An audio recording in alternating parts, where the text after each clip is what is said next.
Esto es DW Noticias desde Berlín. Ucrania lanza un ataque a gran escala contra Rusia en un operativo con más de 500 drones dirigidos principalmente a Moscú.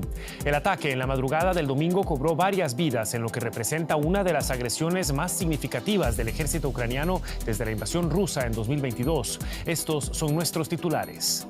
La ofensiva ucraniana sería en represalia por los bombardeos del ejército ruso sobre Ucrania y Kiev tras culminar el breve cese el fuego del fin de semana pasado. Rusia respondió con cientos de drones contra territorio ucraniano. Analizamos el impacto que tiene esta nueva escalada en un conflicto que Vladimir Putin asegura está a punto de terminar. Además, en Perú, la segunda vuelta de las elecciones presidenciales se enfrentará a Keiko Fujimori y Roberto Sánchez. Protagonizarán una lucha el 7 de junio entre ideologías políticas antagónicas en un país desesperado por la estabilidad política y soluciones a los graves problemas que aquejan a la población. Y la Organización Mundial de la Salud emite una alerta de emergencia epidemiológica mundial por el más reciente brote de ébola. El virus registra ya más de 300 posibles casos y unas 88 muertes en la República Democrática del Congo y Uganda. No existen todavía vacunas ni tratamientos aprobados para la última variante llamada Bundibugyo.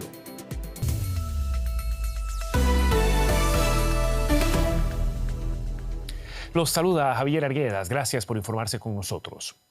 La región de Moscú sufrió en las últimas horas el mayor ataque de drones ucranianos de los últimos años, que superó los 120 artefactos en 24 horas y más de 80 este domingo. Los ataques causaron la muerte de al menos 3 personas y 12 heridos en la capital rusa. El Kremlin afirmó haber interceptado y derribado unos 550 drones en toda Rusia durante la madrugada. Desde Kiev, Volodymyr Zelensky, el presidente de Ucrania, aseguró que este ataque masivo está totalmente justificado y tiene como objetivo presionar a Rusia para que ponga fin a la guerra. Por su parte, Moscú respondió al ataque lanzando 287 drones contra el sur, norte y este de Ucrania. Todos, excepto 8, fueron neutralizados, según informó la Fuerza Aérea Ucraniana. Y establecemos contacto con la ciudad de Tallinn. Allí se encuentra el periodista especializado en Rusia, Ricardo Marquina, para ayudarnos a comprender mejor los pormenores de estos enfrentamientos. ¿Qué tal, Ricardo? Muy buenas noches para vos. Los medios estatales rusos ponen claramente el énfasis en los logros de la defensa antiaérea rusa, que habría derribado cientos de estos drones ucranianos. ¿Qué tan trascendentales fueron estos ataques del ejército de Ucrania? Buenas noches desde el Báltico. Bueno, desde el punto de vista puramente militar es un éxito relativo. Los ucranianos han conseguido golpear una refinería, la más importante de la región de Moscú, y esto entronca muy bien con la estrategia que lleva Ucrania estos últimos meses de golpear refinerías e instalaciones petrolíferas. Pero no ha conseguido golpear ningún centro de mando militar, político importante en Moscú, con lo cual ahí, pues eso, digo que es un éxito relativo. Algo más difícil de cuantificar es el impacto sociológico, psicológico en la población rusa. Y aquí yo creo que es el gran éxito de cara a la propaganda ucraniana en este conflicto, porque sin duda es un éxito rotundo. Desde primera hora de la mañana todas las redes sociales rusas ardían de comentarios, de imágenes, de vídeos compartidos de esos golpes, de esos drones golpeando Moscú. Para muchos el despertar ante una guerra que llega al corazón de Rusia y que ven bombardeos sobre Moscú seguramente es los más importantes desde la Segunda Guerra Mundial. Y es importante aquí decir que los medios de comunicación rusos han hecho hincapié en que han conseguido derribar muchos drones, pero apenas han hablado. De hecho, agencias propagandísticas como RT, Iziar-TASS u otras, Sputnik, no han tenido ni una sola palabra esos 3 fallecidos civiles. Están pasando de puntillas porque no quieren que cunda el pánico, que dar la sensación de que la guerra ha llegado finalmente al interior de Rusia. Mencionabas una palabra clave, la propaganda. Hace solo días escuchábamos al presidente de Ucrania, Volodymyr Zelensky, criticar a Rusia por sus ataques, diciendo que eran un claro rechazo de la paz y de la preservación de la vida. ¿Cómo encaja este discurso con un ataque de estas dimensiones contra Moscú?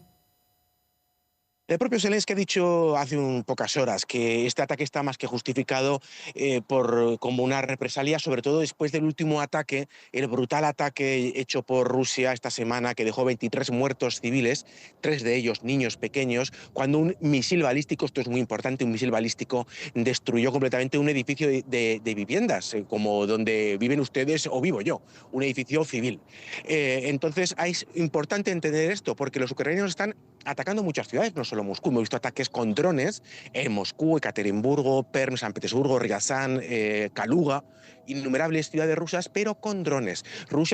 Ucrania no está utilizando misiles balísticos, porque los drones pueden ser más o menos efectivos, pero no tienen una gran capacidad destructiva. Rusia utiliza bombas planeadoras y misiles balísticos contra zonas altamente pobladas. Ucrania, al menos de momento, no ha hecho eso. Y quizás no lo haga porque tenga un corazón más grande, seguramente porque si Ucrania causase una masacre de civiles, como causa habitualmente Rusia en Ucrania, muchos de los países que ayudan, que donan a Ucrania para que mantenga su defensa contra Rusia, pues se lo pensarían dos veces.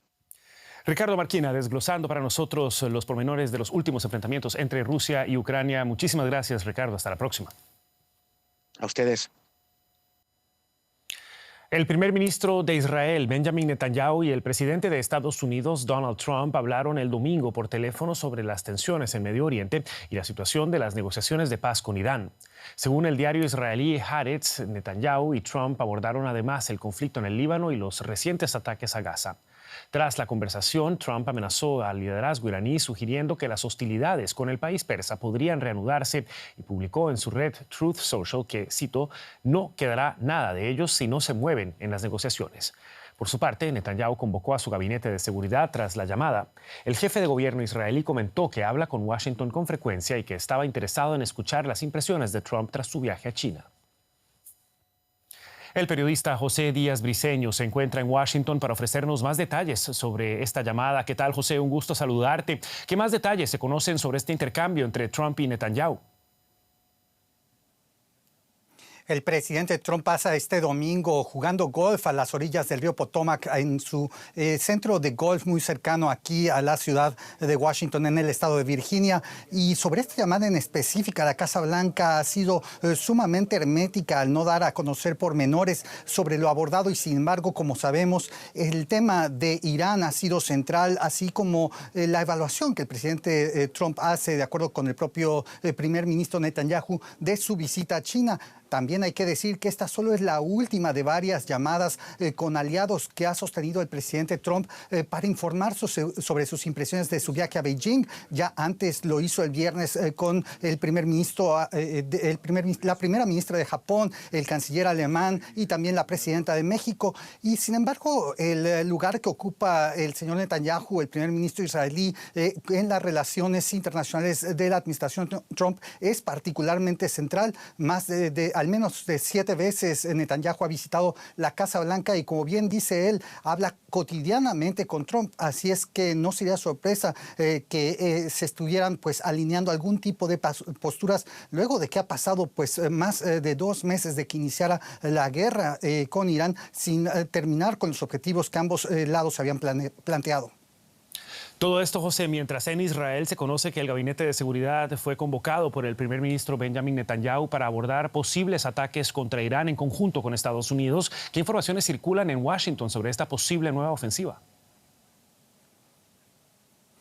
El presidente Trump, inmediatamente después de regresar de China el día de ayer, el sábado, se reunió ya con algunos miembros de su gabinete de seguridad, incluyendo el secretario de Estado Marco Rubio, el jefe de la CIA, el señor John Ratcliffe, y también el propio enviado especial para misiones que lidera básicamente la diplomacia de Trump, que es el señor Witkoff. Y justamente ahí se abordó el tema de Irán. Se está programado que para el próximo martes también este mismo equipo de seguridad, además de los líderes militares estadounidenses, se reúnan para conocer exactamente las opciones militares que hay para Estados Unidos ante lo que el presidente Trump cree que es una pérdida de tiempo. Y sin embargo, también hay que decir, el presidente Trump enfrenta fuertes presiones internas, tanto en materia de algún tipo de encuestas domésticas que sitúan en la oposición al conflicto en 60% aquí, y también la presión propia de la economía que no le da buenos augurios a los republicanos para retener el Congreso en noviembre. Era el reporte de José Díaz Briceño ante nuevos contactos entre Estados Unidos e Israel. Muchísimas gracias, José. Fijamos la mirada en América Latina. Hoy se dieron a conocer oficialmente las candidaturas para la segunda ronda de las elecciones presidenciales en Perú. Keiko Fujimori y Roberto Sánchez se disputarán la presidencia del país el próximo 7 de junio. Perú ha estado marcado por años de inestabilidad institucional, fragmentación política y una crisis sin precedentes de inseguridad ciudadana. uno de los escrutinios más largos de la historia de Perú. 35 días después de los comicios, la justicia electoral proclamó que la derechista Keiko Fujimori y el izquierdista Roberto Sánchez competirán en el balotaje del 7 de junio. Perú, que tuvo 8 presidentes en la última década, busca recuperar la estabilidad política. Se establece como fecha para una segunda elección presidencial entre las fórmulas del partido político Fuerza Popular y el partido político Juntos por el Perú para el domingo 7 de junio del año 2026. La candidata de Fuerza Popular es hija del fallecido Alberto Fujimori, quien marcó un antes y un después en Perú con mano dura y medidas neoliberales. El expresidente pasó más de 10 años preso por violaciones a los derechos humanos. En su campaña, Keiko Fujimori defiende la gestión de su padre, promete expulsar migrantes y quiere sumarse al bloque de gobiernos latinoamericanos que apoyan a Donald Trump. Sánchez, de Juntos por el Perú, fue ministro del fugaz mandatario de izquierda Pedro Castillo. Y no lo esconde. Hace campaña luciendo el característico sombrero del encarcelado expresidente. Y esta segunda vuelta tiene cierto déjà vu, porque en el balotaje de 2021, Keiko Fujimori cayó frente a Pedro Castillo. La polarización ya comenzó. Sánchez no duda en tildar de dictadura al gobierno de Fujimori y quiere borrar su constitución. Al igual que Castillo, ya coquetea con la idea de una reforma. ¿Quiere el pueblo una asamblea constituyente? ¿Quiere el pueblo una nueva constitución? En 3 semanas, Perú define su futuro con 2 propuestas diametralmente opuestas y con el desafío de que el vencedor logre cumplir su mandato. La Organización Mundial de la Salud declaró el brote de ébola en República Democrática del Congo como una emergencia global. El organismo recalcó que el brote en la provincia oriental de Ituri, donde se han registrado alrededor de 246 casos sospechosos y 80 muertes, aún no cumple con los criterios para que sea considerado una pandemia, pero advirtió que podría convertirse en un brote mucho mayor, con un gran riesgo de propagación local y regional.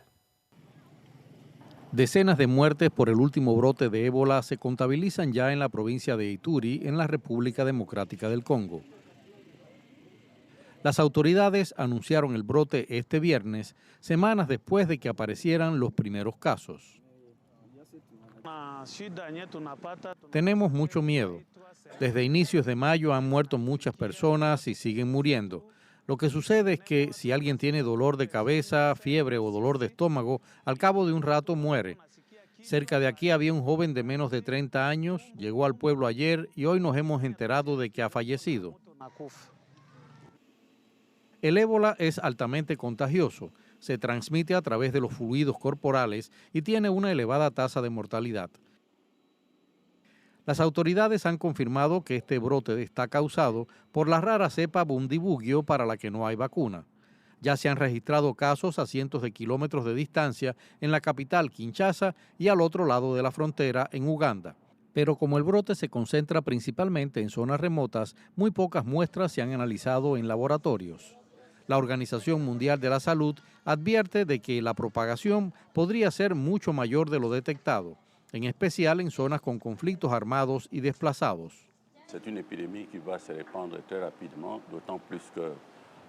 Es una epidemia que se propagará muy rápidamente, sobre todo porque ha surgido en una provincia densamente poblada, con una gran concentración demográfica y una intensa movilidad de la población.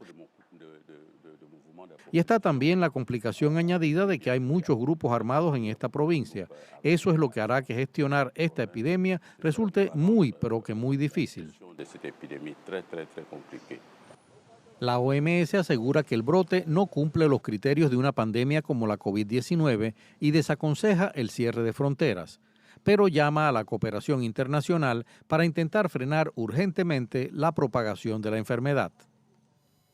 Y hasta aquí esta edición de DW Noticias. Los acompañó Javier Arguedas junto a todo el equipo que trabaja para ustedes este domingo aquí en Berlín. Hasta una próxima ocasión y que la pasen bien.